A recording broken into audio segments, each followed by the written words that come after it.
Price the lord. ದೇವರ ನಿಮಗೆ ಸ್ತೋತ್ರವಾಗಲಿ. ಬಿಡುಗಡೆ ಸಂದೇಶ ಎಂಬ ಕಾರ್ಯಕ್ರಮಕ್ಕೆ ನಾನು ನಿಮ್ಮೆಲ್ಲರನ್ನು ಯೇಸು ಕ್ರಿಸ್ತನ ನಾನು ಸ್ವಾಗತಿಸ್ತೇನೆ. ನಾವು ಪ್ರಾರ್ಥನೆ ಮಾಡುವ ದೇವರ ವಾಕ್ಯಗೋಸ್ಕರವಾಗಿ. ತಂದೆ ದೇವರೇ, ಯೇಸು ಕ್ರಿಸ್ತನ ಪರಿಶುದ್ಧ ನಾಮದಲ್ಲಿ ನಾವು ನಿನ್ನ ಸನ್ನಿಧಾನಕ್ಕೆ ನಾವು ಬರುತ್ತೇವೆ. ನಿನ್ನ ವಾಕ್ಯ ಧ್ಯಾನ ಮಾಡೋದಕ್ಕೋಸ್ಕರವಾಗಿ ಈ ವಾಕ್ಯ ನಿನ್ನ ಪವಿತ್ರಾತ್ಮದಲ್ಲಿ ಅಭಿಷೇಕಿಸು. ಪವಿತ್ರಾತ್ಮ ನಾವು ನಿನ್ನನ್ನು ಸ್ವಾಗತಿಸ್ತೇನೆ.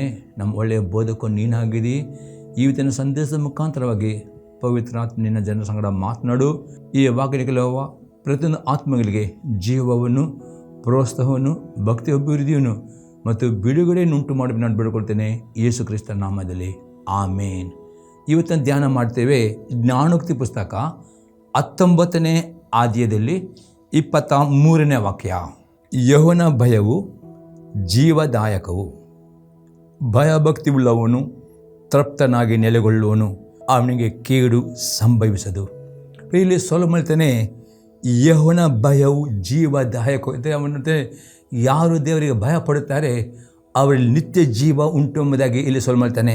ಎರಡನೇ ಆಶೀರ್ವಾದ ಯಾರು ದೇವರ ಭಯಭಕ್ತಿ ಉಳ್ಳವನಾಗ್ತಾನೋ ಅವನು ತೃಪ್ತನಾಗಿ, ದೇವರ ಆಶೀರ್ವಾದವನ್ನು ತೃಪ್ತನಾಗ್ತಾನೆ ಇಲ್ಲಿ ಹೇಳ್ತಾನೆ. ಮೂರನೇ ಆಶೀರ್ವಾದ ಇಲ್ಲಿ ಸೊಲೊಮೋನ್ ಯಾರು ದೇವರಿಗೆ ಭಯ ಪಡುತ್ತಾರೋ ಅವನಿಗೆ ಕೇಡು ಸಂಭವಿಸದು. ಅದು ಈ ವಾಕ್ಯದ ಪ್ರಕಾರ ದೇವರಿಗೆ ಭಯಪಡುವುದೆಂದರೆ ಏನು, ಇದರ ಅರ್ಥ ಏನು, ಯಾವ ರೀತಿ ದೇವರಿಗೆ ಭಯಪಡಬೇಕು ಎಂಬುದಾಗಿ ನಾವು ವಿವರವಾಗಿ ನೋಡೋಪ್ರೆ. ಮೊದಲನೇ ಸಂಗತಿ ಅದೇ, ದೇವರಿಗೆ ಭಯಪಡುವುದು. ಇದು ಅರ್ಥವಾಗಿದೆ, ಎಲ್ಲ ಪಾಪದ ಸ್ವಭಾವಗಳನ್ನು ಹಾಗೆ ಮಾಡುವುದೇ ದೇವರ ಭಯವಾಗಿದೆ. ನಾವು ನೋಡ್ತೇವೆ ಜ್ಞಾನೋಕ್ತಿ ಪುಸ್ತಕ 8ನೇ ಅಧ್ಯಾಯದಲ್ಲಿ 13ನೇ ವಾಕ್ಯ. ಯೆಹೋವನ ಭಯವು ಪಾಪ ದ್ವೇಷವನ್ನು ಹುಟ್ಟಿಸ್ತದೆ, ಗರ್ವ, ಅಹಂಭಾವ, ದುರ್ಮಾರ್ಗತನ, ಕುಟಿಲ ಭಾಷಣ ಇವುಗಳನ್ನು ಹಾಗೆ ಮಾಡುತ್ತೇನೆ. ಇಲ್ಲಿ ದೇವರಿಗೆ ಭಯ ಪಡುವುದು ಅರ್ಥ ಎಂದರೆ ಯಾರಲ್ಲಿ ದೇವರ ಭಯ ಉಂಟು ಅವರು ಗರ್ವ, ಅಹಂಭಾವ, ದುರ್ಮಾರ್ಗತನ, ಕುಟಿಲ ಭಾಷಣ ಎಲ್ಲ ಪಾಪಗಳನ್ನು ಹಾಗೆ ಮಾಡ್ತಾರೆ. ಅದೇ ದೇವರ ಭಯವು ಪ್ರಿಯರೇ ನಿಮ್ಮಲ್ಲಿ ಬರಬೇಕಾದ್ರೆ ದಿನಾಲೂ ನೀವು ದೇವರ ಪ್ರಾರ್ಥನೆ ಮಾಡಬೇಕು. ದೇವರ ಭಯದ ಆತ್ಮದಿಂದ ದೇವ ನನ್ನನ್ನು ಅಭಿಷೇಕಿಸುವುದಾಗಿ ದಿನಲ್ಲೂ ಪ್ರಾರ್ಥನೆ ಮಾಡಬೇಕು. ಆಗ ದೇವರು ಯಾರು ಪ್ರಾರ್ಥನೆ ಮಾಡ್ತಾರೆ ಅವರಿಗೆ ದೇವರ ಭಯದ ಆತ್ಮದಿಂದ ದೇವರ ಅಭಿಷೇಕ ಮಾಡುತ್ತಾರೆ. ಎರಡನೇದಾಗಿ ಪ್ರಿಯರೇ, ದೇವರ ಭಯವು ನಿಮ್ಮ ಒಳಗೆ ಬರಬೇಕು. ಆ ದೇವರ ಭಯವು ಎಲ್ಲ ಪಾಪವನ್ನು ದ್ವೇಷ ಮಾಡಬೇಕಾದರೆ ದಿನಾಲು ಅತಿ ಆಸಕ್ತಿಯಿಂದ ಪ್ರತಿದಿನ ತಪ್ಪದೆ ದೇವರ ವಾಕ್ಯವನ್ನು ಓದುವವರಾಗಬೇಕು, ದೇವರ ವಾಕ್ಯವನ್ನು ಕೇಳುವವರು, ದೇವರ ವಾಕ್ಯವನ್ನು ಧ್ಯಾನ ಮಾಡುವವರು, ಆ ದೇವರ ವಾಕ್ಯನ ಮರದಲ್ಲಿ ಅಂಗೀಕಾರ ಮಾಡಿ ಅದನ್ನು ಜ್ಞಾಪಕದಲ್ಲಿಡುವವರು ಮತ್ತು ದೇವರ ವಾಕ್ಯಕ್ಕೆ ವಿಧೇಯರಾಗಿ ಯಾರು ನಡೆಯುತ್ತಾರೋ ಅವರಲ್ಲಿ ಈ ದೇವರ ಭಯ ಇರ್ತದೆ. ಆಗ ಅವರು ಎಲ್ಲ ಪಾಪಗಳನ್ನು ಹಾಗೆ ಮಾಡುತ್ತಾರೆ ಮತ್ತು ಕುಟಿಲ ಭಾಷಣ ದುರ್ಮಾರ್ಗ ಮಾಡ್ತಾರೆ. ಮತ್ತು ಅವರಲ್ಲಿ ಆ ನಿತ್ಯ ಜೀವವೂ ಇರುತ್ತದೆ. ಅವರು ಆಶೀರ್ವಾದದಲ್ಲಿ ತೃಪ್ತರಾಗ್ತಾರೆ. ಅವರು ಯಾವ ಕೇಡು ಸಂಭವಿಸಲಿ ಎಂಬುದಾಗಿ ಸೊಲೊಮೋನ್ ಹೇಳ್ತಾನೆ. ಇನ್ನು ಇದರ ಅರ್ಥ ನೋಡಿದ್ರೆ ನಾವು ಎಫೆಸದವರಿಗೆ ಬರೆದ ಪತ್ರಿಕೆ 4ನೇ ಅಧ್ಯಾಯದಲ್ಲಿ 22ರಿಂದ 24ನೇ ವಾಕ್ಯ ತನಕ. ಯೇಸುವಿನಲ್ಲಿರುವ ಸತ್ಯೋಪದೇಶವು ಯಾವುದೆಂದರೆ, ನೀವು ನಿಮ್ಮ ಇಂದಿನ ನಡತೆಯನ್ನು ಅನುಸರಿಸದೆ ಪೂರ್ವ ಸ್ವಭಾವವನ್ನು ತೆಗೆದು ಹಾಕಿ ಬಿಡಬೇಕು. ಅದು ಮೋಸಕರವಾದ ದುರಾಸೆಗಳಿಂದ ಕೆಟ್ಟು ಹೋಗುವಂಥದ್ದು. ನೀವು ನಿಮ್ಮ ಅಂತರ್ಯದಲ್ಲಿ ಹೊಸಬರಾಗಿ ನೂತನ ಸ್ವಭಾವವನ್ನು ಧರಿಸಿಕೊಳ್ಳಿರಿ. ಆ ಸ್ವಭಾವವು ದೇವರ ಹೋಲಿಕೆ ಮೇರೆಗೆ ಸತ್ಯಾನುಗುಣವಾದ ನೀತಿಯುಳ್ಳದಾಗಿಯೂ ದೇವಭಯವುಳ್ಳದಾಗಿಯೂ ನಿರ್ಮಿಸಲ್ಪಟ್ಟಿದೆ. ಇಲ್ಲಿ ಪುನಃ ಅಪೊಸ್ತಲನು ಹೇಳ್ತಾನೆ, ದೇವರಿಗೆ ಭಯಪಟ್ಟು ಜೀವಿಸಬೇಕಾದರೆ ದಿನಾಲೂ ಪ್ರೇರೆ ದೇವರ ವಾಕ್ಯಗಳನ್ನು ತಪ್ಪದೆ ಓದುವುದು, ಧ್ಯಾನ ಮಾಡುವುದು ಮತ್ತು ಆ ವಾಕ್ಯ ಓದುವಾಗ ಧ್ಯಾನ ಮಾಡುವಾಗ ನಿಮ್ಮಲ್ಲಿರುವ ಪೂರ್ವ ಸ್ವಭಾವವನ್ನು ಗುರುತಿಸಿಕೊಂಡು ಅದನ್ನು ಅದೇ ಸಮಯದಲ್ಲಿ ವಾಕ್ಯ ಓದುವಾಗಲೇ, ವಾಕ್ಯ ಧ್ಯಾನ ಮಾಡುವಾಗಲೇ ನಿಮ್ಮ ಪೂರ್ವ ಸ್ವಭಾವವನ್ನು ಪಶ್ಚಾತ್ತಾಪಟ್ಟು ಅದನ್ನು ತೆಗೆದು ಹಾಕಬೇಕು ಮತ್ತು ದೇವರ ವಾಕ್ಯಕ್ಕೆ ವಿಧೇಯರಾಗಿ ನಡೆಯಬೇಕು. ಈ ರೀತಿ ನೀವು ಮಾಡುವುದರೆ ಅಪೊಸ್ತಲನು ಹೇಳ್ತಾನೆ, ನಿಮ್ಮಲ್ಲಿ ನೂತನ ಸ್ವಭಾವವು ನೀವು ಧರಿಸ್ತೀರಿ. ಆ ಸ್ವಭಾವವು ದೇವರ ಭಯದಿಂದ ನಿರ್ಮಿಸಲ್ಪಡುತ್ತದೆ. ದೇವರಿಗೆ ಭಯಪಡುವರಾಗ್ತೀರಿ. ಈ ರೀತಿ ನೀವು ದೇವರಿಗೆ ಭಯಪಡುವುದಾದರೆ 100% ನಿಮ್ಮ ಮೇಲೆ ದೇವರ ಆಶೀರ್ವಾದನ ಅನುಭವ ಮಾಡ್ತೇನೆ. ಆಶೀರ್ವಾದ ತೃಪ್ತರಾಗ್ತೀರಿ. ಯಾವ ಕೇಡು ನಿಮಗೆ ಸಂಭವಿಸೋದಿಲ್ಲ. ನಿತ್ಯ ಜೀವ ನಿಮ್ಮಲ್ಲಿ ಇರ್ತದೆ ಹಾಗಾದರೆ ಈ ದೇವರ ಭಯ ಪ್ರತಿದಿನ ನೀವು ಪ್ರಾಕ್ಟೀಸ್ ಮಾಡಬೇಕಾದ್ರೆ ಅಥವಾ ನಿಮ್ಮ ಜೀವಿತದಲ್ಲಿ ನೀವು ಅನುಭವ ಮಾಡಿದೆ. ಅದಕ್ಕೆ ಮೊದಲನೇ ಸಂಗತಿ ಆಗಿದೆ ಪ್ರಾರ್ಥನೆ, ವಾಕ್ಯ ಓದಬೇಕು, ವಾಕ್ಯ ಧ್ಯಾನ ಮಾಡಬೇಕು. ನಿಮ್ಮ ಪೂರ್ವ ಸ್ವಭಾವಗಳು ನೀವು ತೆಗೆದುಹಾಕಬೇಕು. ದೇವರ ವಿದ್ಯರಾಗಿ ನೋಡಿದ್ದಾರೆ ಈ ದೇವರ ಭಯ ನಿಮ್ಮಲ್ಲಿ ನೆಲೆಗೊಳ್ಳುತ್ತದೆ. ಆಗ ಮಾತ್ರ ಎಲ್ಲ ಪಾಪಗಳನ್ನು ಹಾಗೆ ಮಾಡುತ್ತಿರ್ತಾರೆ. ಒಂದು ದೇವರ ಭಯ ನಿಮ್ಮ ನೆಲೆಗೊಳ್ಳದಿದ್ದರೆ ಅಂಥವರು ಪಾಪವನ್ನು ಪ್ರೀತಿ ಮಾಡ್ತಾರೆ, ಅವರು ಪಾಪಕ್ಕೆ ಗುಲಾಮರಾಗ್ತಾರೆ. ಅಂಥವ್ರ ಮೇಲೆ ದೇವರ ಆಶೀರ್ವಾದ ಇರುವುದಿಲ್ಲ. ಯಾರು ಪಾಪಕ್ಕೆ ದಿವಸ ಮಾಡ್ತಾರೋ, ಯಾವ್ದಾರ ವಿದ್ಯಾರಾಗ್ತಾರೋ ಅವರಲ್ಲಿ ದೇವರ ಆಶೀರ್ವಾದ ಇರ್ತದೆ, ಅವರಿಗೆ ಯಾವ ಕೀಡು ಸಂಭವಿಸಲಿ ಎಂಬುದಾಗಿ ಸೊಲೊಮೋನನಲ್ಲಿ ಹೇಳುತ್ತಾನೆ. ಎರಡನೇ ಅರ್ಥ ನೋಡ್ತೇವೆ, ದೇವರಿಗೆ ಭಯ ಪಡುವುದು. ಇದು ಅರ್ಥವಾಗಿದೆ ದೇವರ ಪ್ರತಿಯೊಂದು ಆಜ್ಞೆಗಳನ್ನು ಕೈಕೊಂಡು ನಡೆಯುವುದೇ ಆಗಿದೆ ದೇವರಿಗೆ ಭಯ ಪಡುವುದು. ನಾವು ನೋಡ್ತೇವೆ ಧರ್ಮೋಪದೇಶಕನ ಪುಸ್ತಕ 10ನೇ ಅಧ್ಯಾಯದಲ್ಲಿ 12 ಮತ್ತು 13ನೇ ವಾಕ್ಯ. ಆದುದರಿಂದ ಇಸ್ರಾಯೇಲರೇ, ನೀವು ನಿಮ್ಮ ದೇವರಾದ ಯೆಹೋವನಲ್ಲಿ ಭಯಭಕ್ತಿ ಉಳ್ಳವರಾಗಿ ಎಲ್ಲ ವಿಷಯಗಳಲ್ಲಿಯೂ ಆತ ಹೇಳುವ ಮಾರ್ಗದಲ್ಲೇ ನಡೆಯುತ್ತಾ ಆತನನ್ನು ಪ್ರೀತಿಸುತ್ತಾ ಸಂಪೂರ್ಣವಾದ ಹೃದಯದಿಂದಲೂ ಮನಸ್ಸಿನಿಂದಲೂ ಸೇವೆ ಮಾಡುತ್ತಾ ನಾನು ನಿಮ್ಮ ಮೇಲಿಗಾಗಿ ಈಗ ಬೋಧಿಸುವ ಆತನ ಆಜ್ಞಾ ವಿಧಿಗಳನ್ನು ಅನುಸರಿಸುತ್ತಾ ಇರುವುದನ್ನೇ ಹೊರತು ನಿಮ್ಮ ದೇವರಾದ ಯೆಹೋವನು ನಿಮ್ಮದ ಬೇರೇನು ಕೇಳಿಕೊಳ್ಳುತ್ತಾನೆ ಆಲೋಚಿಸಿರಿ. ಇಲ್ಲಿ ನೋಡ್ತೇವೆ ಧರ್ಮೋಪದೇಶಕನ ಪುಸ್ತಕ ನೋಡ್ತೇವೆ, ದೇವರು ಪ್ರತಿಯೊಬ್ಬರ ಹತ್ರ ಕೇಳುವುದಿಷ್ಟೇ, ದೇವರ ಆಜ್ಞೆಯನ್ನು ಮನಪೂರ್ವಕವಾಗಿ ವಿಧೇಯರಾಗಬೇಕು. ಇದು ದೇವರು ಪ್ರತಿಯೊಬ್ಬ ದೇವರ ಮಕ್ಕಳಲ್ಲಿ ಇದು ಬಯಸ್ತಾನೆ. ಯಾವಾಗ ಯೇಸು ನಂಬಿಕೆ ಇಡ್ತೀರಿ, ನೀವು ದೃಷ್ಟಾಂತಗೊಳ್ಳುತ್ತೀರಿ, ದೇವರ ಮಕ್ಕಳಾಗುತ್ತೀರಿ, ದೇವರ ಸಭೆಗೆ ನೀವು ಬರುತ್ತೀರಿ, ದೇವರ ಸಭೆಯಲ್ಲಿ ಕೇಳುವಂಥ ಉಪದೇಶವನ್ನು, ಈ TV ಮಾತು ಕೇಳುವಂಥ ಉಪದೇಶವನ್ನು, ವಾಕ್ಯ ಓದುವಾಗ ಅದರಲ್ಲಿ ಸಿಗುತ್ತ ದೇವರ ಆಜ್ಞೆಯನ್ನು ಕೈಕೊಂಡು ನಡೆಯಬೇಕು ಎಂಬುದು ದೇವರ ಚಿತ್ತವಾಗಿದೆ. ಮತ್ತು ಯಾವಾಗ ನೀವು ದೇವರ ವಾಕ್ಯಕ್ಕೆ ದೇವರ ಆಜ್ಞೆಗೆ ನಡೆಯುತ್ತೀವೋ ಆವಾಗ ದೇವರು ನಿಮ್ಮನ್ನು ಆಶೀರ್ವಾದ ಮಾಡ್ತಾನೆ. ಆ ಆಶೀರ್ವಾದ ತೃಪ್ತರಾಗ್ತೀರಿ. ಒಂದು ವೇಳೆ ದೇವರ ಈ ವಾಕ್ಯದಲ್ಲಿ ಬಲಪಟ್ಟ ಯಾವುದೇ ಆಜ್ಞೆಗೆ ಅವಿಧೇಯರಾಗುವುದಾದರೆ ದೇವರ ಮುಂದೆ ಅಪರಾಧಿಗಳಾಗ್ತೀರಿ. ಮತ್ತು ಆ ಅಪರಾಧಕ್ಕೆ ನಿಮಗೆ ಶಿಕ್ಷೆ ಬರ್ತವೆ, ಕಷ್ಟಗಳು ಬರ್ತವೆ, ನಿಮ್ಮ ಆಶೀರ್ವಾದ ಕಳೆದುಕೊಳ್ಳುವುದು. ಅದಕ್ಕೆ ಎಂದಿಗೂ ಹಾಗೆ ಆಗದೆ ದೇವರಿಗೆ ವಿಧೇಯರಾಗಿರಿ ಮನಪೂರ್ವಕವಾಗಿ. ಆಗ ದೇವರೆಲ್ಲ ರೀತಿ ನಿಮ್ಮನ್ನು ಆಶೀರ್ವಾದ ಮಾಡ್ತೇವೆ ಎಂಬುದಾಗಿ ನಾವು ಧರ್ಮೋಪದೇಶಕನ ಪುಸ್ತಕ ನೋಡ್ತೇವೆ. ಇನ್ನೊಂದು ವಾಕ್ಯ ನೋಡ್ತೇವೆ, ಧರ್ಮೋಪದೇಶಕನ ಪುಸ್ತಕ 28ನೇ ಅಧ್ಯಾಯದಲ್ಲಿ 1 ಮತ್ತು 2ನೇ ವಾಕ್ಯ. ನೀವು ನಿಮ್ಮ ದೇವರಾದ ಯೆಹೋವನ ಮಾತನ್ನು ಶ್ರದ್ಧೆಯಿಂದ ಕೇಳಿ ನಾನೀಗ ನಿಮಗೆ ಬೋಧಿಸುವ ಆತನ ಆಜ್ಞೆಗಳನ್ನೆಲ್ಲ ಅನುಸರಿಸಿ ನಡೆದರೆ ಆತನ ಭೂಮಿಯ ಮೇಲಿರುವ ಎಲ್ಲ ಜನಾಂಗಗಳಿಗಿಂತಲೂ ನಿಮ್ಮನ್ನು ಉನ್ನತ ಸ್ಥಿತಿಗೆ ತರುವನು. ನಿಮ್ಮ ದೇವರ ಯೆಹೋವನ ಮಾತು ಕಿವಿಗೊಟ್ಟು ನಡೆದರೆ ಈ ಶುಭಗಳೆಲ್ಲ ನಿಮಗೆ ಪ್ರಾಪ್ತವಾಗು. ಪುನಃ ಪ್ರಿಯಲಿ ದೇವರು ನಡೆಯುತ್ತಾನೆ. ಈ 3ನೇ ವಾಕ್ಯದಿಂದ 14ನೇ ವಾಕ್ಯದಲ್ಲಿ ಆಶೀರ್ವಾದ ಬಗ್ಗೆ ಇಲ್ಲಿ ದೇವರು ಮಾತನಾಡ್ತಾನೆ.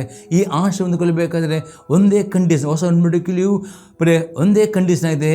ಯಾರ್ಯಾರು ಯೇಸುವನ್ನು ನಂಬಿಕೊಡುತ್ತಾರೆ, ನೀಲಿ ದೃಷ್ಟಾಂತಗೊಳ್ಳುತ್ತಾರೆ, ಕರ್ತನ ಸಭೆಗೆ ಯಾರು ಬರ್ತಾರೆ, ಅವರು ಕರ್ತನ ಸಭೆಗೆ ಬರುವುದು ಮಾತ್ರ ಅಲ್ಲ, ದೇವರ ವಾಕ್ಯವನ್ನು ಕೇಳಿ ದೇವರ ಆಜ್ಞೆಗೆ ಯಾರು ವಿಧೇಯರಾಗುತ್ತಾರೆ ಅವರೆಲ್ಲರ ಮೇಲೆ ಈ ಆಶೀರ್ವಾದ ಉಂಟು. ಈ ಆಶೀರ್ವಾದ ಹೊಂದಿಕೊಂಡು ತೃಪ್ತರಾಗುತ್ತಾರೆ ಎಂಬುದಾಗಿ ಇಲ್ಲಿ ದೇವರ ವಾಕ್ಯ ಹೇಳ್ತಾರೆ. ಪುನಃ ನಾವು ಇದೇ ಧರ್ಮೋಪದೇಶಕನ ಪುಸ್ತಕದ ಇನ್ನೊಂದು ವಾಕ್ಯ ಎಕ್ಸಾಂಪಲ್ ನೋಡಿದ್ರೆ ಧರ್ಮೋಪದೇಶಕನ ಪುಸ್ತಕ 30ನೇ ಅಧ್ಯಾಯದಲ್ಲಿ 19 ಮತ್ತು 20ನೇ ವಾಕ್ಯ. ಅಲ್ಲಿ ನೋಡ್ತಾರೆ ದೇವರು ಆಕಾಶ ಮತ್ತು ಭೂಮಿಯನ್ನು ಸಾಕ್ಷಿಯಾಗಿ ಇಟ್ಟಿದ್ದಾನೆ. ಯಾರ್ಯಾರು ದೇವರ ವಾಕ್ಯ ವಿಧೇಯರಾಗ್ತಾರೋ ಈ ಆಕಾಶ ಭೂಮಿ ದೇವರಿಗೆ ಸಾಕ್ಷಿ ಕೊಡುತ್ತದೆ. ದೇವರು ನಿಮ್ಮನ್ನು ಆಶೀರ್ವಾದ ಮಾಡಬೇಕೆಂಬುದಾಗಿ. ಒಂದು ವೇಳೆ ದೇವರ ಆಜ್ಞೆಗೆ ಅವಿಧೇಯರಾದರೆ ಈ ಭೂಮಿ ಮತ್ತು ಆಕಾಶ ನಿಮ್ಮ ಪರವಾಗಿ ಅಲ್ಲಿ ಸಾಕ್ಷಿ ಕೊಡುತ್ತದೆ, ನೀವು ಅವಿಧೇಯರಾಗಿದ್ದೀರಿ ಎಂಬುದಾಗಿ. ಅದಕ್ಕೆ ಆಶೀರ್ವಾದ ತಡೆ ಹಿಡಿಯಲ್ಪಡುತ್ತದೆ. ಹಾಗಾದರೆ ಇವತ್ತು ನಿಮಗೆ ಆಶೀರ್ವಾದ ಬರಬೇಕಾ, ಆಶೀರ್ವಾದ ತೃಪ್ತರಾಗಬೇಕಾ, ನಿತ್ಯ ಜೀವವು ಹೊಂದಿಕೊಳ್ಳಬೇಕಾ, ಯಾವ ಕೇಡು ಬರಬಾರದ ಆ ದೇವರ ಪ್ರತಿಯೊಂದು ಆಜ್ಞೆಗಳನ್ನು ವಿಧೇಯರಾಗಿ ನಡೆಯುತ್ತಾರೆ. ಈ ಆಕಾಶ ಭೂಮಿಯು ನಿಮ್ಮ ಪರವಾಗಿ ದೇವರಿಗೆ ಸಾಕ್ಷಿ ಕೊಡುತ್ತದೆ. ಆಗ ಸೈತಾನನು ಸೋತು ಹೋಗ್ತಾನೆ, ಎಲ್ಲ ಶಾಪಗಳು ಮುರಿಯಲ್ಪಡ್ತವೆ, ಆಶೀರ್ವಾದ ನಿಮಗೆ ಬರ್ತದೆ ಎಂಬುದನ್ನು ನಾವು ನೋಡ್ತೇವೆ. ಇನ್ನೊಂದು ಎಕ್ಸಾಂಪಲ್ ನೋಡ್ತೇವೆ, ಪ್ರಸಂಗಿ ಪುಸ್ತಕ 12ನೇ ಅಧ್ಯಾಯದಲ್ಲಿ 13 ಮತ್ತು 14ನೇ ವಾಕ್ಯ. ವಿಷಯವು ತೀರಿತು, ಎಲ್ಲವೂ ಕೇಳಿ ಮುಗಿಯಿತು, ದೇವರಿಗೆ ಭಯಪಟ್ಟು ಆತನ ಆಜ್ಞೆಗಳನ್ನು ಕೈಕೊಳ್ಳು, ಮನುಷ್ಯರೆಲ್ಲ ಕರ್ತವ್ಯವು ಇದೆ. ಒಳ್ಳೆಯದಾಗಲಿ ಕೆಟ್ಟದಾಗಲಿ ಸಕಲ ರಹಸ್ಯ ಸಂಗತಿಗಳನ್ನು ವಿಮರ್ಶಿಸುವ ನ್ಯಾಯ ವಿಚಾರಣೆಗೆ ದೇವರು ಪ್ರತಿಯೊಂದು ಕಾರ್ಯವನ್ನು ಗುರಿ ಮಾಡುವನು.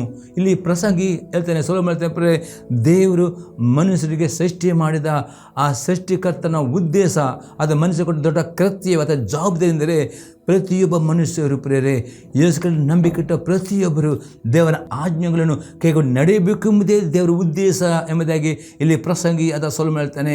ಮತ್ತು ಯಾಕೆ ವಿಧೇಯರಾಗಬೇಕು ಎಂದರೆ 14ನೇ ವಾಕ್ಯದಲ್ಲಿ ನೋಡ್ತೇವೆ, ದೇವರು ಪ್ರತಿಯೊಬ್ಬ ಯೇಸು ನಂಬಿಕೆ ಇಟ್ಟ ಪ್ರತಿಯೊಬ್ಬರಿಗೆ ನಿತ್ಯ ಜೀವವನ್ನು ವಾಗ್ದಾನ ಮಾಡಿದ್ದಾನೆ. ಅವರಿಗೆ ನಿತ್ಯ ಜೀವ ಉಂಟು, ಅವರಿಗೆ ನಿತ್ಯ ನರಕದಿಂದ ದೇವರು ರಕ್ಷಿಸಿದ್ದಾನೆ. ಅದಕ್ಕೋಸ್ಕರ ಪ್ರತಿಯೊಬ್ಬ ದೇವರ ಮಕ್ಕಳು ಒಂದು ವೇಳೆ ಯೇಸು ನಂಬಿಕೆ ಇಟ್ಟುಕೊಂಡು ನೀಲಿ ಮುಳುಗಿ ದೀಕ್ಷಾನ ತೆಗೆದುಕೊಂಡು ನಿತ್ಯ ಜೀವದ ಒಂದು ನಿರೀಕ್ಷೆ ಪಡೆದುಕೊಂಡವರು ಪಾಪದಲ್ಲಿ ಜೀವಿಸ್ತಾರೆ.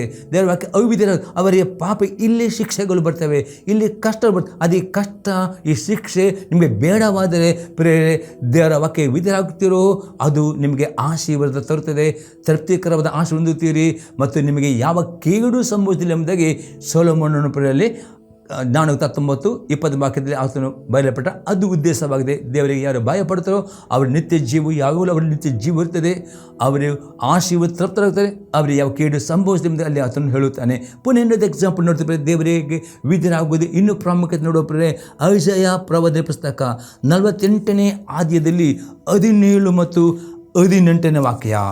ನಿನ್ನ ವಿಮೋಚಕನು ಇಸ್ರಾಯೇಲರ ಸದಮಲ ಸ್ವಾಮಿಯೂ ಆದ ಯೆಹೋವನು ಹೀಗೆನ್ನುತ್ತಾನೆ, ನಾನಿನ್ನ ದೇವರ ಯೆಹೋವನು ನಿನಗೆ ವೃದ್ಧಿ ಮಾರ್ಗವನ್ನು ಬೋಧಿಸಿ ನೀನು ನಡೆಯಬೇಕಾದ ದಾರಿಯಲ್ಲಿ ನಿನ್ನನ್ನು ನಡೆಸುವವನಾಗಿದ್ದೇನೆ. ನಿನ್ನನ್ನು ಆಜ್ಞೆಯನ್ನು ಕೇಳಿದರೆ ಎಷ್ಟೋ ಚೆನ್ನಾಗಿದ್ದು, ನಿನ್ನ ಸುಖವು ದೊಡ್ಡ ನದಿಯಂತೆಯೂ ನಿನ್ನ ಕ್ಷೇಮವು ಸಮುದ್ರ ಅಲೆಗಳ ಹಾಗೂ ಇರುತ್ತಿದ್ದವು. ಪ್ರೇಲಿಯಲ್ಲಿ ಐಸಾಯ ಪ್ರವಾದಿ ಸಹ ಪ್ರವಾದನೆ ಮಾಡ್ತಾನೆ. ಏನೆಂದರೆ ಪ್ರೇರೆ 18ನೇ ಭಾಗದಲ್ಲಿ, ನೀನು ನನ್ನ ಆಜ್ಞೆಗಳನ್ನು ಕೇಳಿದರೆ ಎಷ್ಟೋ ಚೆನ್ನಾಗಿತ್ತು, ನಿನಗೆ ಸುಖವು ದೊಡ್ಡ ನದಿ ಬೇಯಿತು. ಪ್ರೇರೆ ಈ ಲೋಕದಲ್ಲಿ ನಿಮಗೆ ಜೀವಿಸುವಾಗ ಸುಖ, ಸಂತೋಷ, ಸಮಾಧಾನ ಬೇಕಾ? ಅದೇ ಒಂದೇ ಕಂಡೀಷನ್ ಪ್ರೇರೆ, ಯೇಸು ಕ್ರಿಸ್ತನ ಮೇಲೆ ನೀವು ನಂಬುವವರಬೇಕು, ಆತ ನಿಮ್ಮ ಕರ್ತನ ಮತ್ತು ಅಂಗೀಕಾರ ಮಾಡುವವರಬೇಕು, ಮತ್ತು ಆತನ ಉಪದೇಶ, ಆತನ ವಾಕ್ಯ ಉಪದೇಶಕ್ಕೆ ನೀವು ಕೈಕೊಂಡು ನಡೆಯುವುದಾದರೆ ಪ್ರೇರೆ ಈ ಲೋಕದಲ್ಲಿ ಎಷ್ಟು ವರ್ಷ ಜೀವಿಸ್ತೀರೋ ಅಷ್ಟು ವರ್ಷ ನಿಮಗೆ ಸುಖವು ದೊಡ್ಡ ನದಿಯಂತೆ ಮತ್ತು ನಿಮಗೆ ಕ್ಷೇಮವು ಸಮುದ್ರ ಅಲೆಗಳ ಆಗಿರುತ್ತದೆ ಎಂಬುದಾಗಿ ಐಸಾಯ ಪ್ರವಾದಿ ಮಾಡುತ್ತಾನೆ. ಹಾಗೆ ಪ್ರೇರೆ ದೇವರ ಮಕ್ಕಳು ಇವತ್ತು ದೇವರ ಆತ್ಮನ ಹೇಳ್ತಾರೆ, ಇದು ದೇವರ ಆತ್ಮನು ಪ್ರೇರೆ ಯಾರು ಯೇಸು ನೀವು ನಂಬಿಕೆ ಇಟ್ಟಿದ್ದೀರಿ ನಿಮ್ಮೆಲ್ಲ ನಿತ್ಯ ಜೀವನದ ವಾಗ್ದಾನ ಮಾಡಿದ್ದೇನೆ. ಅಷ್ಟೇ ಅಲ್ಲದೆ ನೀವು ನಿತ್ಯ ಜೀವ ಹೊಂದಿಕೊಳ್ಳಲು ಮಾತ್ರ ಅಲ್ಲ, ಈ ಲೋಕದಲ್ಲಿ ಎಷ್ಟು ವರ್ಷ ನೀವು ಜೀವಿಸ್ತೀರೋ ಅಷ್ಟು ವರ್ಷ ಈ ಲೋಕದಲ್ಲಿ ಸಂತೋಷವಾಗಿ, ಸುಖದಲ್ಲಿ, ಸಮಾಧಾನದಲ್ಲಿ, ಆರೋಗ್ಯದಲ್ಲಿ ಬಾಳಬೇಕು ಎಂಬ ದೇವರ ಉದ್ದೇಶವಾಗಿದೆ. ಅದಕ್ಕೆ ದೇವರು ಹೇಳ್ತಾನೆ, ಪ್ರೇರೆ ಇದು ನಿಮಗೆ ಸಿಗಬೇಕಾ? ಇವನಿಗೆ ಭಯ ಪಡಬೇಕು. ಇವನಿಗೆ ಭಯ ಪಡುವುದು ಅರ್ಥ ಅಂದರೆ ಎಲ್ಲ ಪಾಪಗಳನ್ನು ಹಾಗೆ ಮಾಡಬೇಕು. ಅಷ್ಟೇ ಅಲ್ಲದೆ ದೇವರ ಆಜ್ಞೆಗಳು ಪ್ರತಿದಿನ ದೇವರ ಮಕ್ಕಳು ಓದುವವರು, ಕೇಳುವವರು, ಧ್ಯಾನಿಸುವವರು ಮತ್ತು ವಿಧೇಯರಾಗಬೇಕು. ಎಷ್ಟು ದೇವರ ಆಕೆ ವಿಧೇಯರಾಗ್ತಾರೋ ಅಷ್ಟು ನಿಮಗೆ ಸುಖವು ದೊಡ್ಡ ನದಿಯಂತೆಯೂ ಬರ್ತದೆ, ಕ್ಷೇಮ ಅಲೆಗಳು ಬರ್ತದೆ ಎಂಬುದಾಗಿ ಐಸಾಯ ಪ್ರವಾದನೆ ಮಾಡಿದೆ. ಅದೇ ಹೊಸ ಒಂದು ವಾಕ್ಯ ನೋಡಿದ್ರೆ ಕೊರಿಂಥದವರಿಗೆ ಬರೆದ ಮೊದಲನೇ ಪತ್ರಿಕೆ ಅದರಲ್ಲಿ 16ನೇ ಅಧ್ಯಾಯದಲ್ಲಿ 22 ಮತ್ತು 23ನೇ ವಾಕ್ಯ. ಯಾವನಾದರೂ ಕರ್ತನನ್ನು ಪ್ರೀತಿಸದಿದ್ದರೆ ಅವನು ಶಾಪಗ್ರಸ್ತನಾಗಲಿ, ಕರ್ತನು ಬರುತ್ತಾನೆ, ಕರ್ತನಾದ ಯೇಸು ಕ್ರಿಸ್ತನ ಕೃಪೆಯು ನಿಮ್ಮೊಂದಿಗಿರಲಿ. ಇಲ್ಲಿ ಮತ್ತೆ ಸ್ಪಷ್ಟತೆ, ಯಾರ್ಯಾರು ಯೇಸುವನ್ನು ನಂಬಿಕೆ ಇಟ್ಟುಕೊಂಡು ಆತನ ಸ್ವಂತ ಕರ್ತನೋಡ ಅಂಗೀಕಾರ ಮಾಡಿ ಒಂದು ವೇಳೆ ಆ ಯೇಸು ಕ್ರಿಸ್ತನ ಬರೀ ನಂಬಿಕೆ ಮಾತ್ರ ಆದರೆ ಕ್ರಿಯೆಯಿಂದ ಆತನನ್ನು ಪೂರ್ಣ ಪ್ರಾಣದಿಂದ, ಪೂರ್ಣ ಹೃದಯದಿಂದ, ಪೂರ್ಣ ಸಂತೆ ಪ್ರೀತಿ ಮಾಡದಿದ್ದರೆ ಅವನ ಮೇಲೆ ಶಾಪ ಇರ್ತದೆ ಎಂಬುದಾಗಿ ಅಪೊಸ್ತಲನು ಪೌಲನು ಹೇಳ್ತಾನೆ. ಹಾಗಾದರೆ ನಿಮಗೆ ಆ ಶಾಪದಿಂದ ಎಲ್ಲ ಜನರೇಷನ್, ನಿಮ್ಮ ಸಂತಾನದ ಬಂದ 4 ತಲೆಮಾರುಗಳು ಬಂದ ಎಲ್ಲ ಶಾಪದಿಂದ, ರೋಗ ಎಂಬ ಶಾಪದಿಂದ, ಮರಣ ಎಂಬ ಶಾಪದಿಂದ, ಎಲ್ಲ ಬಡತನ, ಕೊರತೆ, ಸಾಲ, ಮರಣಕರದ ವ್ಯಾಧಿ ಎಲ್ಲ ಶಾಪದ ಬಿಡುಗಡೆ ಆಗಬೇಕಾದ್ರೆ ಒಂದೇ ಕಂಡೀಷನ್. ಅಪೊಸ್ತಲನು ಪೌಲನು ಹೇಳ್ತಾನೆ, ಯೇಸು ಕ್ರಿಸ್ತನನ್ನು ಕರ್ತನ ಒಡೆಯರೆಂಬುದೇ ಬರೀ ನಂಬಿಕೆ ಇಡುವುದು ಮಾತ್ರ ಅಲ್ಲ, ಆ ನಂಬಿಕೆಯಿಂದ ಆತನ ಆಜ್ಞೆಗಳನ್ನು ಅಂದರೆ ಆತನನ್ನು ಪ್ರೀತಿಸಿದರೆ ಆತನ ಆಜ್ಞೆಗೆ ನಡೆಯುವುದರೆ ನಿಮ್ಮ ಮೇಲೆ ಆತನ ಆಶೀರ್ವಾದ, ಆತನ ಕೃಪೆ ಎಂದರೆ ಯೇಸು ಕ್ರಿಸ್ತನು ಅಪೊಸ್ತಲನು ಪೌಲನು ಹೇಳ್ತಾನೆ, ಎಫೆಸದವರಿಗೆ ಬರೆದ ಪತ್ರಿಕೆ 1ನೇ ಅಧ್ಯಾಯದಲ್ಲಿ 3ನೇ ವಾಕ್ಯದಲ್ಲಿ, ಪರಲೋಕದಲ್ಲಿರುವ ತಂದೆ ದೇವರಿಗೆ ಸ್ತೋತ್ರವಾಗಲಿ, ಆತನ ಪರಲೋಕದಲ್ಲಿನ ಸಕಲ ಆತ್ಮೀಯ ಆಶೀರ್ವಾದಗಳನ್ನು ಕ್ರಿಸ್ತ ಯೇಸುವಿಗೆ ಅನುಗ್ರಹ ಮಾಡಿದ ಎಲ್ಲ ದೇವರು ವಾಗ್ದಾನ ಮಾಡಿದ ಪ್ರತಿಯೊಂದು ಆರ್ಥಿಕ, ಭೌತಿಕ, ಲೌಕಿಕ, ಶಾರೀರಿಕ ಅದೆಲ್ಲ ಆಶೀರ್ವಾದಗಳು ಯೇಸು ಕ್ರಿಸ್ತನ ಮುಖಾಂತರ ಅನುಗ್ರಹ ಮಾಡಿದ್ದಾನೆ. ಯಾರು ಇಲ್ಲಿ ಅಪೊಸ್ತಲರು ಯೇಸು ಕ್ರಿಸ್ತನನ್ನು ಸಂಪೂರ್ಣ ಹೃದಯ ಪ್ರಾಣದಿಂದ ಪ್ರೀತಿಸಿದರೋ ಅವರಿಗೆ ಮಾತ್ರ. ಒಂದು ಪ್ರೀತಿ ಮಾಡದಿದ್ದರೆ ಅಪೊಸ್ತಲ ಅವನು ಶಾಪಗ್ರಸ್ತನಾಗಲಿ, ಯೇಸು ಕ್ರಿಸ್ತನ ಬರೋಣ ತುಂಬ ಒತ್ತಡ ಉಂಟು. ಆದರೆ ಯಾರು ಪ್ರೀತಿ ಮಾಡಿದರೋ ಅವರ ಮೇಲೆ ಯೇಸು ಕ್ರಿಸ್ತನ ಕೃಪೆ ಆದ ಆಶೀರ್ವಾದ ಉಂಟು ಎಂಬುದಲ್ಲಿ ಅಪೊಸ್ತಲನು ಇಲ್ಲಿ ಹೇಳುತ್ತಾನೆ. ಪ್ರೇ ಈಗ ಮೂರನೇ ಸಂಗತಿ ನೋಡ್ತೀವಿ ಪ್ರೇ, ದೇವರಿಗೆ ಭಯಪಡದಿರ್ತ ಮನಸ್ಸಿನಲ್ಲಿ ಇರುವ ಎಲ್ಲ ಮೂರ್ತಿಗಳನ್ನು ತೆಗೆದು ಹಾಕಬೇಕು. ಎಜೆಕೇಲ್ ಪ್ರವಾದಿ ಪುಸ್ತಕ 14ನೇ ಅಧ್ಯಾಯದಲ್ಲಿ 1ರಿಂದ 6ನೇ ವಾಕ್ಯ. ಇಸ್ರೇಲಿನ ಹಿರಿಯರಲ್ಲಿ ಕೆಲವರು ಬಂದು ನನ್ನ ಮುಂದೆ ಕೂತುಕೊಂಡಿರುವಾಗ ಯೆಹೋವನು ಈ ವಾಕ್ಯ ನನಗೆ ಅನುಗ್ರಹಿಸಿದನು. ನರಪುತ್ರನೇ, ಇವು ತಮ್ಮ ಬೊಂಬೆಗಳನ್ನು ಮನಸ್ಸಿನಲ್ಲಿ ನೆಲೆಗೊಳಿಸಿ ತಮಗೆ ಪಾಪಕಾರಿಯಾದ ವಿಘ್ನವನ್ನು ತಮ್ಮ ಮುಂದೆ ಇಟ್ಟುಕೊಂಡಿದ್ದಾರೆ. ಇಂಥವರಿಗೆ ನಾನು ದೈವೋತ್ತರವನ್ನು ದಯಪಾಲಿಸುವುದು ಯುಕ್ತವೋ ಎಂದಿಗೂ ಅಲ್ಲ. ಆದ ಕಾರಣ ನೀನು ಅವರನ್ನು ಸಂಬೋಧಿಸಿ ಹೀಗೆ ಹೇಳು, ಕರ್ತನಾದ ಯೆಹೋವನು ನಿಂತುತ್ತಾನೆ, ಇಸ್ರೇಲ್ ವಂಶದವರಲ್ಲಿ ಯಾವನು ತನ್ನ ಬೊಂಬೆಗಳನ್ನು ಮನಸ್ಸಿನಲ್ಲಿ ನೆಲೆಗೊಳಿಸಿ ತನಗೆ ಪಾಪಕಾರಿಯಾದ ವಿಘ್ನವನ್ನು ತನ್ನ ಮುಂದೆ ಇಟ್ಟುಕೊಂಡು ಪ್ರವಾದಿಯನ್ನು ಪ್ರಶ್ನೆಕೊಳ್ಳುವುದಕ್ಕೂ ಬರುವನು, ಅವನ ಪಾತಕಕ್ಕೆ ಅಂದರೆ ಅವನ ಲೆಕ್ಕವಿಲ್ಲದ ಬೊಂಬೆಗಳಿಗೆ ತಕ್ಕಾಗೆ ನಾನು ಅವನಿಗೆ ಉತ್ತರವನ್ನು ಕೊಡುವೆನು. ಇಸ್ರೇಲ್ ವಂಶದವರೆಲ್ಲರೂ ತಮ್ಮ ಬೊಂಬೆಗಳ ನಿಮಿತ್ತ ನನ್ನನ್ನು ತೊರೆದದ್ದರಿಂದ ನಾನು ಅವರನ್ನೆಲ್ಲ ಅವರ ಆಶಾಪಾಶದಲ್ಲಿ ಸಿಕ್ಕಿಸಿ ಇಡುವೆನು. ಆದ ಕಾರಣ ನೀನು ಇಸ್ರೇಲ್ ವಂಶದವರಿಗೆ ಹೀಗೆ ನುಡಿ, ಕರ್ತನಾದ ಯೆಹೋವನು ಇಂತೆನ್ನುತ್ತಾನೆ, ನೀವು ನಿಮ್ಮ ಬೊಂಬೆಗಳನ್ನು ತೊರೆದು ಬಿಟ್ಟು ಹಿಂದಿರುಗಿರಿ, ಎಲ್ಲ ಅಸಹ್ಯ ವಸ್ತುಗಳ ಕಡೆಗೆ ಬೆನ್ನು ಮಾಡಿರಿ. ಇಲ್ಲಿ ಅಪೊಸ್ತಲ ಇಲ್ಲಿ ನಾವು ಎಜೆಕೇಲ್ ಪ್ರವಾದಿ ಆ ಇಸ್ರೇಲ್ ಜನ ಈಗ ಹೇಳ್ತಾನೆ, ನಿಮ್ಮ ಮನಸ್ಸಿನಲ್ಲಿರುವ ಬೊಂಬೆಗಳನ್ನು ತೆಗೆದು ಹಾಕು.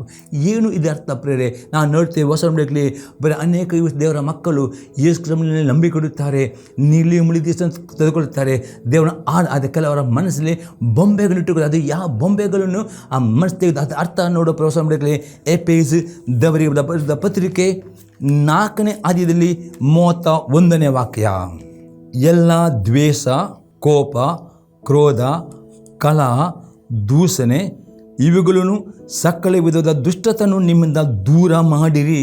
ಹೇಳ್ತೇನೆ, ಇವತ್ತು ಮನಸ್ಸಲ್ಲಿ ಇರುವ ಬೊಂಬೆಗಳೆಂದರೆ, ಇದು ಮನಸ್ಸಲ್ಲಿ ಇಟ್ಟುಕೊಳ್ಳುವ ಬೊಂಬೆಗಳೆಂದರೆ ನಿಮ್ಮ ಮನಸ್ಸಲ್ಲಿ ಯಾರ ಬಗ್ಗೆ ದ್ವೇಷ, ಕೋಪ, ಕ್ರೋಧ, ಕಲಹ, ದೂಷಣೆ ಮತ್ತು ಇವುಗಳನ್ನು ಸಕಲ ದುಷ್ಟತನ್ನು ನಿಮ್ಮ ಮನಸ್ಸಿನಿಂದ ಪ್ರೇರೆ ನೀವು ತೆಗೆದು ಹಾಕಬೇಕು. ತನಕ ಈ ಬೊಂಬೆಗಳು, ಈ ಪಾಪಗಳನ್ನು ಪ್ರೇರೆ ದ್ವೇಷ, ಕೋಪ, ಕ್ರೋಧ, ಮತ್ಸರ ಈ ಬೊಂಬೆಗಳು ನಿಮ್ಮ ಮನಸ್ಸಲ್ಲಿ ಇಟ್ಟುಕೊಳ್ಳುವುದಾದರೆ ಇದೇ ಒಂದು ಬೊಂಬೆ, ಇದು ಒಂದು ಮೂರ್ತಿಯಾಗಿ ನಿಮ್ಮ ಮನಸ್ಸಲ್ಲಿ ನಿಮ್ಮ ಆಶೀರ್ವಾದಕ್ಕೆ ದೇವರನ್ನು ಸಂಪೂರ್ಣ ಮನಸ್ಸಿನಿಂದ ಪ್ರೀತಿ ಮಾಡಲಿಕ್ಕೆ ಇದು ಅಡ್ಡಿ ಆಗ್ತದೆ. ಅದಕ್ಕೆ ಎಜೆಕೇಲ್ ಪ್ರವಾದಿ ಇರ್ತಾರೆ, ಈ ಮೂರ್ತಿಗಳನ್ನು ನಿಮ್ಮ ಮನಸ್ಸಿನ ತೆಗೆದು ಹಾಕುವುದರೆ ಮಾತ್ರವೇ ನಿಮಗೆ ನಿಮ್ಮ ಸಂಪೂರ್ಣ ಮನಸ್ಸಿನಿಂದ ದೇವರನ್ನು ಆರಾಧನೆ ಮಾಡಲಿಕ್ಕೆ, ದೇವರ ವಾಕ್ಯಕ್ಕೆ ವಿಧೇಯರಾಗುವುದಕ್ಕೆ, ಪ್ರಾರ್ಥನೆ ಮಾಡಲಿಕ್ಕೆ, ಒಬ್ಬರನ್ನು ಪ್ರೀತಿ ಮಾಡಲಿಕ್ಕೆ, ಆಗ ನಿಮಗೆ ದೇವರ ಆಶೀರ್ವಾದ ಮಾಡುತ್ತಾನೆ ಪ್ರೇರೆ.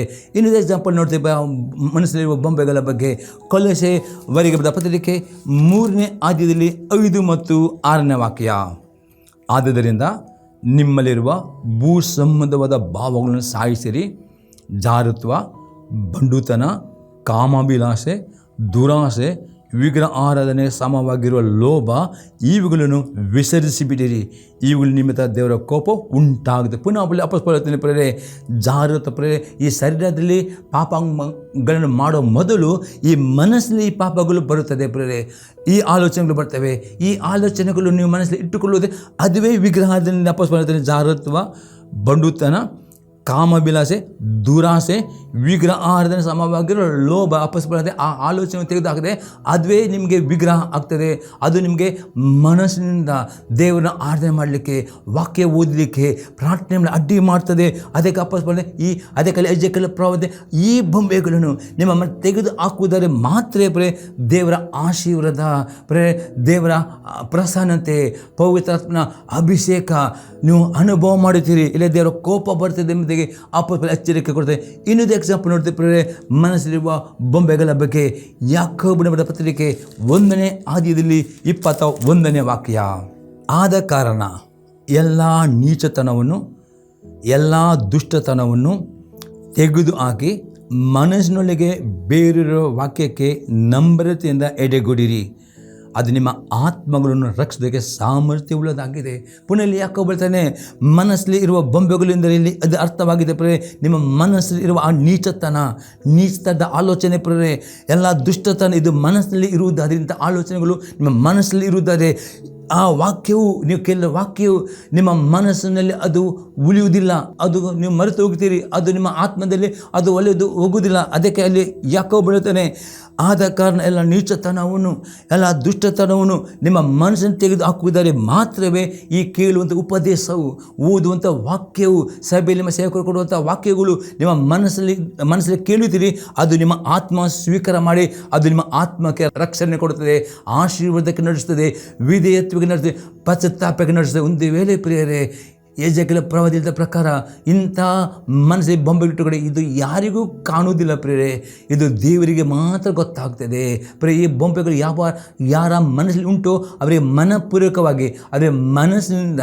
ಅವರ ಬುದ್ಧಿಯಿಂದ ದೇವರನ್ನು ಯಥಾರ್ಥ ಪ್ರೀತಿ ಮಾಡಲಿಕ್ಕೆ, ದೇವರ ವಾಕ್ಯ ಓದುವುದಕ್ಕೆ, ದೇವರ ವಾಕ್ಯ ಧ್ಯಾನ ಮಾಡಲಿಕ್ಕೆ, ಸ್ತುತಿ ಆರಾಧನೆ ಮಾಡಲಿಕ್ಕೆ ಅವರಿಗೆ ಅಡ್ಡಿ ಆಗ್ತದೆ ಪ್ರಿಯರೇ. ಅದಕ್ಕೆ ಅಲ್ಲಿ ಯೆಜೆಕೇಲ ಅದೇ ಕಲ್ತಾನೆ ಪ್ರಿಯರೇ, ಆ ಬೊಂಬೆಗಳನ್ನು ತೆಗೆದುಹಾಕಿರಿ, ಮನಸ್ಸಲ್ಲಿ ಈ ಕೆಟ್ಟ ಆಲೋಚನೆಗಳನ್ನು, ಈ ಮೂರ್ತಿಗಳನ್ನು ತೆಗೆದು ಹಾಕಿದರೆ ಇದೇ ಮೂರ್ತಿಯಾಗಿ ನಿಮಗೆ ದೇವರ ಅಡ್ಡಿ ಆಗ್ತದೆ, ಅದಕ್ಕೆ ದೇವರ ಕೋಪ ಬರ್ತದೆ, ಅದೇ ನಿಮ್ಮ ಪ್ರಾರ್ಥನೆ ಅಡ್ಡಿ ಇದು ತೆಗೆದು ಹಾಕುತ್ತಾರೆ ಪ್ರೇರೆ. ನಿಮ್ಮ ಮನಸ್ಸು ಶುದ್ಧ ಮನಸ್ಸು ನಿಮ್ಮಲ್ಲಿ ಇರುವುದಾದರೆ, ಶುದ್ಧವಾದ ಮನಸ್ಸನ್ನು ಪ್ರಾಕ್ಟೀಸ್ ಮಾಡುವುದಾದರೆ, ಯಾಕಂದರೆ ಮತ್ತೆ 5:8 ವಾಕ್ಯತ್ತದೆ, ನಿರ್ಮಲ ಚಿತ್ತರು ಧನ್ಯರು ಪ್ರಿಯ. ನಿಮ್ಮ ಮನಸ್ಸು ಎಲ್ಲ ಸಮಯದಲ್ಲಿ ನಿರ್ಮಲವಾಗಿ ಪರಿಶುದ್ಧ ಕಾಪಾಡಿಕೊಳ್ಳುವುದರೆ ನೀವು ಧನ್ಯರಾಗ್ತೀರಿ, ದೇವರ ದರ್ಶನ ನಿಮಗೆ ಸಿಗ್ತದೆ, ನಿಮಗೆ ಆಶೀರ್ವಾದ, ತೃಪ್ತಿಕರವಾದ ಆಶೀರ್ವಾದ, ಯಾವ ಕೀಡು ನಿಮಗೆ ಸಂಭವಿಸಲಿ ಎಂಬುದಾಗಿ ಇದರ ಅರ್ಥವಾಗಿದೆ ಪ್ರಿಯರೇ.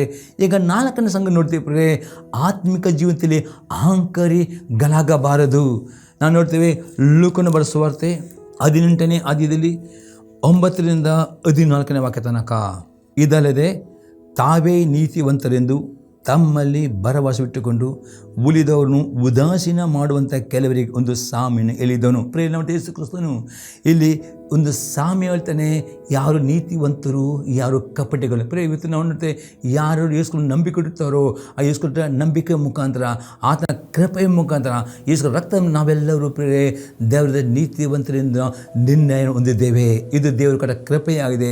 ಅದಕ್ಕೋಸ್ಕರ ನಾವು ಯಾವಾಗಲೂ ತಾವೇ ನೀತಿ ಅಹಂಕಾರ, ಇಲ್ಲಿ ಪರಿಸರದಲ್ಲಿ ಅಹಂಕಾರ ಬಂದ ನಿಮಿತ್ತ ಅವನು ಇನ್ನೊಬ್ಬ ಸಹೋದರನವನು ಅವನ ಜೀವಿತವನ್ನು ಅವನು ಕೀಳು ಮಟ್ಟ ಹಾಗೆ ಎಂದಿಗೂ ನಾನು ನೋಡದೆ ಇನ್ನೂ ನಾವು ನೀತಿವಂತರಾಗಬೇಕು ಪ್ರೇರೆ. ಯಾಕಂದರೆ ನಮ್ಮ ಒಳ್ಳೆಯ ಕ್ರಿಯೆಗಳನ್ನು ಮಾಡುವರಾಗಬೇಕು. ಅದು ಒಳ್ಳೆಯ ಕ್ರಿಯೆ ಮೇಲೆ ಬರೋಷ್ಟರಲ್ಲಿ ಪರಿಚಯವನ್ನು ಮಾಡಿದ ಎಲ್ಲ ಒಳ್ಳೆಯ ಕ್ರಿಯೆಗಳು ದೇವರು ಒಳ್ಳೆಯದು. ಆದರೆ ಅವನು ಯೇಸು ಕೃಷ್ಣನ ಮೇಲೆ ನಂಬಿಕೆ ಇಡದೆ ತನ್ನ ಒಳ್ಳೆಯ ಕ್ರಿಯೆಯನ್ನು ಭರವಸಿಟ್ಟವನು, ಅದಕ್ಕೆ ಅವನು ಇನ್ನೊಬ್ಬನಿಗೆ ತನ್ನ ಜೀವಿತವನ್ನು ಅವನು ಹೋಲಿಕೆ ಮಾಡಿ ಅವನಿಗೆ ತನ್ನ ನೀತಿವಂತನೆಂಬುದನ್ನು ಭಾವಿಸಿಕೊಂಡನು. ಅದಕ್ಕೋಸ್ಕರ ಅವನು ಆತ್ಮೀಯ ಅಹಂಕಾರಿಯಾದನು. ಅವನ ಪ್ರಾರ್ಥನೆ ಬರಲಿಲ್ಲ, ಅವನ ಆಶೀರ್ವಾದ ಸಿಗಲಿ. ಹಾಗಾದರೆ ನಿಮಗೆ ಆಶೀರ್ವಾದ ಬೇಕಾದರೆ ಈ ರೀತಿ ಎಂದು ಇರದೆ ನೀವು ನೆನೆಸಿಕೊಳ್ಳಿ, ನೀವು ನೀತಿವಂತರು ಯೇಸುವನ್ನು ನಂಬಿಕೆ ಇಡುವ ಮುಖಾಂತರ, ಆತನ ಕೃಪೆಯ ಮುಖಾಂತರ, ಆತನ ರಕ್ತದ ಮುಖಾಂತರ ನಾವೆಲ್ಲರೂ ನೀತಿವಂತರಾಗಿದ್ದೇವೆ. ಅದೇ ಆ ನೀತಿವಂತಕ್ಕೆ ನಾವು ನಂಬಿಕೆ ಇಟ್ಟುಕೊಂಡು ಇನ್ನೂ ನಾವು ನೀತಿವಂತನಾಗಬೇಕು ಎಂಬುದಕ್ಕೆ ನಮ್ಮಲ್ಲಿ ಆಸೆ ಇರಬೇಕು. ಒಳ್ಳೆಯ ಕಿರಿ ಭರವಸೆ ಹೇಳೋಕೆ ಇನ್ನೂ ಮಾಡುವರಾಗಬೇಕು. ಮುಂದೆ ನಾವು ನೋಡ್ತೇವೆ ನಮ್ಮ ವಾಕ್ಯದಲ್ಲಿ ಪ್ರಾರ್ಥನೆ ಮಾಡಬೇಕು. ಇಬ್ಬರು ಮನುಷ್ಯ ದೇವಾಲಯಕ್ಕೆ ಹೋದರು. ಒಬ್ಬನು ಪರಿಸಯನು, ಒಬ್ಬನು ಸುಂಕದವನು. ಪರಿಸಯನು ನಿಂತುಕೊಂಡು ಪ್ರಾರ್ಥಿಸುವಾಗ ತನ್ನೊಳಗೆ ದೇವರಿಗೆ ಸುಳ್ಳುಕೊಳ್ಳುವವರು, ಅನ್ಯಾಯಗಾರರು, ಆದರ ಮಾಡುವವರು ಆಗಿರುವ ಉಳಿದ ಜನರಂತೆ ನಾನಲ್ಲ, ಈ ಸುಂಕದವನಿಂಟು ಅಲ್ಲ. ಆದ್ದರಿಂದ ನಿನಗೆ ಸ್ತೋತ್ರ ಮಾಡುತ್ತೇನೆ, ವಾರಕ್ಕೆ 2 ಹೊತ್ತು ಉಪವಾಸ ಮಾಡುತ್ತೇನೆ, ನಾನು ಸಂಪಾದಿಸುವ ಎಲ್ಲದರಲ್ಲೂ 10ರಲ್ಲೊಂದು ಪಾಲು ಕೊಡುತ್ತೇನೆ ಎಂದುಕೊಂಡನು. ಆದರೆ ಆ ಸುಂಕದವನು ದೂರದಲ್ಲಿ ನಿಂತು ಆಕಾಶ ಕಡೆ ಕಣ್ಣೆತ್ತಿ ನೋಡುವುದಕ್ಕೂ ಮನಸ್ಸಿಲ್ಲದೆ ಏದೇನು ಬಡುಕೊಳ್ಳುತ್ತಾ, ದೇವರೇ ಪಾಪಿ ನನ್ನನ್ನು ಕಾರ್ಯನಿರ್ವಹಿಸು ಅಂದನು. ಇವ ನೀತಿವಂತನೆಂದು ನಿರ್ಣಯಿಸಲ್ಪಟ್ಟವನಾಗಿ ತನ್ನ ಮನೆಗೆ ಹೋದನು. ಆ ಪರಿಸಯನು ಅಂಥವನಿಗೆ ಹೋಗಲಿಲ್ಲ ಎಂದು ನಿಮಗೆ ಹೇಳುತ್ತೇನೆ. ತನ್ನನ್ನು ಹೆಚ್ಚಿಸಿಕೊಳ್ಳುವ ಪ್ರತಿಯೊಬ್ಬನು ತಗ್ಗಿಸಲ್ಪಡುವನು, ತನ್ನನ್ನು ತಗ್ಗಿಸಿಕೊಳ್ಳುವನು ಹೆಚ್ಚಿಸಲ್ಪಡುವನು ಅಂದವನು. ಅತಿ ಸ್ಪಷ್ಟ ಹೇಳ್ತೇನೆ ದೇವರ ಸನ್ನಿಧಾನಕ್ಕೆ ಬರುವಾಗ, ಪ್ರಾರ್ಥನೆ ಮಾಡುವಾಗ ಪ್ರೇರೆ ಯಾವಾಗಲೂ ನಮ್ಮ ಒಳ್ಳೆಯ ಕ್ರಿಯೆಗಳನ್ನು ನಾವು ಭರವಸೆಕೊಳ್ಳಬಾರ್ದು. ಒಳ್ಳೆಯ ಕ್ರಿಯೆಗಳನ್ನು ಇನ್ನೂ ಮಾಡಬೇಕು. ಅದೇ ನಮ್ಮ ಭರವಸೆ, ನಮ್ಮ ನಂಬಿಕೆ. ಯೇಸು ಕ್ರಿಸ್ತನನ್ನು ನಂಬಿಕೆ ಇಟ್ಟಿದ್ದೀವಿ ನೀವು, ಆತ ನಿಮ್ಮ ಕರ್ತವ್ಯ ಅಂಕನ ಮಾಡಿದರೆ ಆತನ ಕೃಪೆಯಿಂದ, ಆತನ ರಕ್ತದ ಮುಖ ನೀವು ನೀತಿವಂತನಾಗಿದ್ದು ಮರೆತು ಬಿಡಬಾರ್ದು ಪ್ರೇರೆ. ಅದು ಇನ್ನೂ ನಾನು ನೀತಿವಂತನಾಗಬೇಕು. ಆತವಾಗ ಬರುವಾಗ ಮಾತ್ರ ನಿಮಗೆ ಆ ಸುಂಕದವನಿಗೆ, ದೇವ ನನ್ನ ಇನ್ನೂ ಪರೀಕ್ಷಿಸು, ಪರೀಕ್ಷಿಸು, ನನ್ನ ಶೋಧಿಸು. ಒಂದರೆ ಈ ರೀತಿ ಆ ಸುಂಕದವನ ಹೃದಯ ನಿಮಗೆ ಬರದಿದ್ದರೆ ಆಶೀರ್ವಾದ ಹೊಂದಲಿಕ್ಕೆ ಆಗುವುದಿಲ್ಲ. ನಿಮ್ಮ ಪ್ರಾರ್ಥನೆ ಅಡ್ಡಿಯಾದ ಈ ಪರೀಕ್ಷೆಯನ್ನು ಈ ಹೃದಯವನ್ನು ಬರಲ್ಲ. ಅವನು ತನ್ನ ಒಳ್ಳೆಯ ಕ್ರಿಯೆಯನ್ನು ಬರೆಸಿಕೊಂಡು ಆ ಸುಂಕದವನ ಜೀವಿತಕ್ಕೆ ತಾನು ಉತ್ತಮ ಎಂಬುದಕ್ಕೆ ಅವನು ತೀರ್ಪು ಹಾಗೆ ಎಂದಿಗೂ ಮಾಡಬಾರ್ದು. ಎಷ್ಟು ಒಳ್ಳೆಯ ಕ್ರಿಯೆ ಮಾಡಿದರೂ ದೇವರ ಮುಂದೆ ಇನ್ನೂ ಮಾಡುವರಾಗಬೇಕು ವಿನ ಆ ಒಳ್ಳೆಯ ಕ್ರಿಯೆ ಭರವಸೆ ಇಟ್ಟದೆ, ದೇವ ನನ್ನ ಪರೀಕ್ಷಿಸು ದೇವ, ಇನ್ನು ನಾನು ಎಲ್ಲಿ ನೀತಿವಂತನಾಗಬೇಕು, ಇನ್ನು ಎಲ್ಲಿ ನಾನು ಪರಿಶುದ್ಧನಾಗಬೇಕು, ಇನ್ನು ಎಲ್ಲಿ ನನ್ನಲ್ಲಿ ಗುಪ್ತ ಪಾಪ ಉಂಟು ಎಂಬುದಾಗಿ ಪ್ರಾರ್ಥನೆ ಮಾಡಿಕೊಂಡು ದೇವರ ವಾಕ್ಯ ಓದುತ್ತಾರೆ. ಆಗ ದೇವರ ಆತ್ಮನ ಪ್ರೇರೆ ನಿಮ್ಮಲ್ಲಿ ಆತ್ಮಿಕ ಅಂಕರ ಬರದಂತೆ ನಿಮ್ಮನ್ನು ಕಾಪಾಡ್ತಾನೆ. ಮತ್ತು ಏನಾದರೂ ಸಣ್ಣ ಪುಟ್ಟ ಪಾಪಗಳಿದ್ದರೂ ನಿಮಗೆ ದೇವರ ಆತ್ಮನ ಮನವರಿಕೆ ತರುತ್ತಾನೆ. ನೀವು ಪಶ್ಚಾತ್ತಾಪ ಪಡುತ್ತೀರಿ ಪ್ರೇರೆ.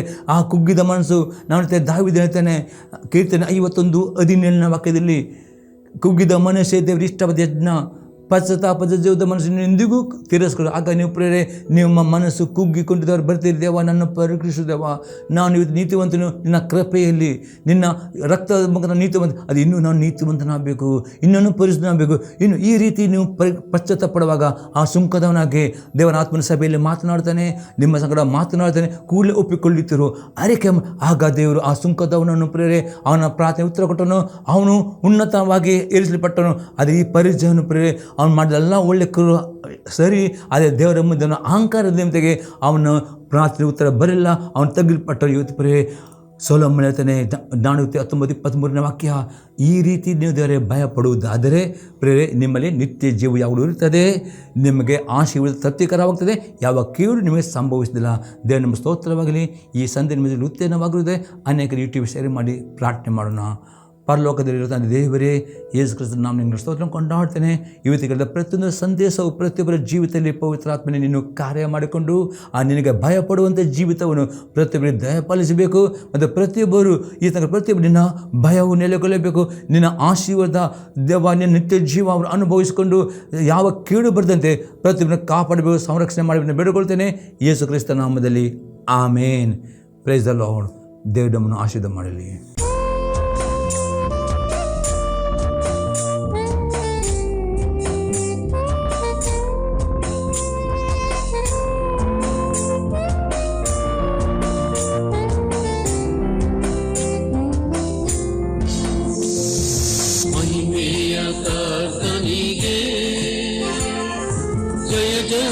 ಜಯವೆನ್ನಿರಿ,